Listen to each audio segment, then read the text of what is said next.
Yeah, your hard drive's pretty much shot. It's dead, Jim. I'm sorry. I wasn't laughing at the demise of your hard drive. Not at all. I was instead laughing at the Star Trek reference I had just made. It's dead, Jim. I am a huge Star Trek fan. Believe me, you don't know the half of it. Go ahead. Ask me any... Oh, wait. The hard drive. Well, usually, I'm trying to retrieve as much lost data as possible. But since you backed everything up on your flash drive, and good for you on that, 99% don't back up their files. So you're definitely ahead on that one. I'd say you sure saved yourself a lot of grief. Yes, sirree, Bob. Anyhow, I'd say it's going to cost you about $145 to replace it with the labor. As to the cause of your hard drive's demise, that will always remain a mystery.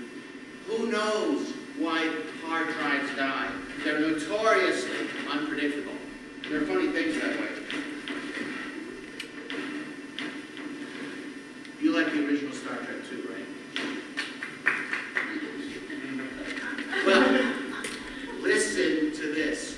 During the 1990s, I used to see Ensign Chekhov, Walter Koenig, around my North Hollywood neighborhood. He was always wearing a winter jacket and a wool cap, no matter what time of year it was.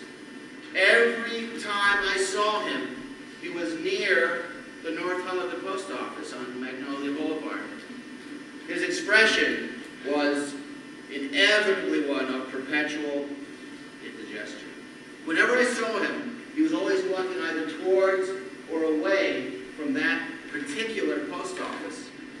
Maybe he was always on the prowl for more residual checks coming in from some obscure new local TV station or foreign TV market.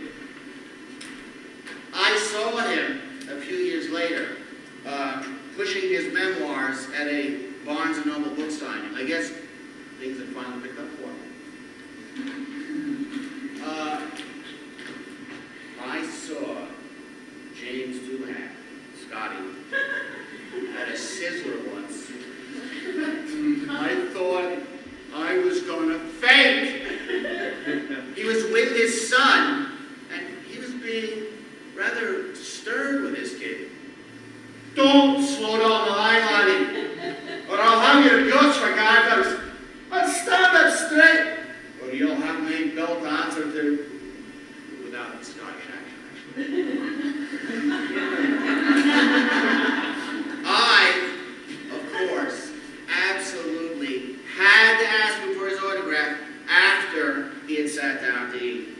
He didn't seem too thrilled at my request, but he complied anyway. He quickly scribbled his name on a napkin and handed it to me without looking at me or saying a word. See that framed napkin on the wall yonder? Scotty's autograph. That's got to be the pride of my entire collection. Beam me up, Scotty. There's no intelligent life down here. That always cracks me up. I saw William Shatner at one of those creation Star Trek conventions where he gave a lecture. Standing room only. I don't remember a thing he said during that speech. I was just hypnotized seeing Captain Kirk live and in person. It was such a trip just to see him. I forgot the rest of the universe. I was where yours truly had not gone before. I really wanted his autograph very badly. I bought one of those autograph books with the fold-out pages and a Starfleet logo on the cover. I saw Shatner in a hallway collector talking to some nerd with a name tag. When I got close enough to overhear what he was talking about, I was taken aback.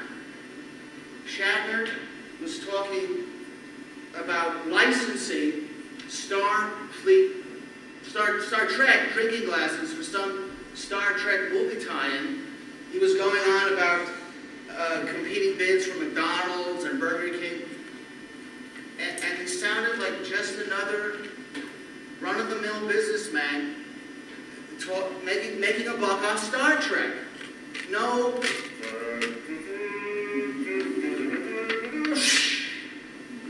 tribbles, no Spock ears, no invisible magic that made Star Trek so very special. Just business as usual. Rather than asking Shatner for his autograph, I lied and told him I was in glassware and got his business card instead. The magic was really gone for me after that, at least for a while. Oh, I knew that Gene Roddenberry had created Star Trek in the hope that it would become a big hit, run for at least 5 years, and then go into rerun heaven. That's where TV producers make the most money, selling the rights to local stations to show the reruns. But Star Trek was more than just a show to me. It was a philosophy, a whole way to live your life. It was the cool composure of Spock, the He-Man adventurousness of Kirk, the Cracker Barrel homilies of Bones, the engineered spots of Scotty, and the great legs and singing voice of Lieutenant Uhura. It showed that we could get along with Russia because of Chekhov, and Red China because of Sulu. So when I heard Captain Kirk talking merchandising with some Joe Schmo businessman, I guess I was just forced to come back down to reality. Again, Mother is really into Star Wars.